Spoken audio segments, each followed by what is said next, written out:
個接位咧就同嗰個襪有關嘅，一定要揀啲薄身嘅襪俾佢。啊，佢有好處嘅話咧，佢恢復會好啲嘅。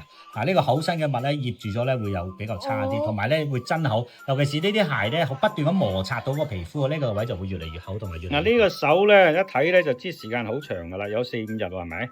佢係啦，有幾耐到啊？呢個佢其實佢會好翻，跟住佢唔知點解，唔知咩情況之下佢又會好敏，跟住就拗嘅。因為佢痕，所以佢敏，係呢個其中一個原因。第二咧，我睇到呢度有燈口，佢本身皮膚毛囊塞得犀利。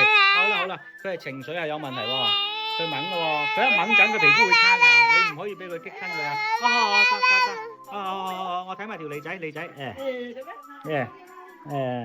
唔俾睇，一陣睇，我一陣睇。呢友仔有啲問題，有少少問題，係咪成日好惡死啊？佢係啊，佢好惡死喎！聽到頭先出邊嗌你，我聽到啊，完全係扭計嚟㗎。佢係咪燥得滯？係，因為佢燥熱，所以搞到佢啲嘴呢度全部有火。佢係咪食嗰啲熱氣嘢啊？零食唔可以俾零食佢啊，大佬！呢啲 BB 仔係只能夠食水果，食咗零食嘅話咧，就會成日發火猛疹㗎啦。尤其是一啲零食咧，本身係好扯水分㗎，尤其是餅啊，或者一啲乾性嘅食物咧，係好刺激到佢咧，會扯晒啲水，冇水就會變成火。係啦，大家記住咯噃。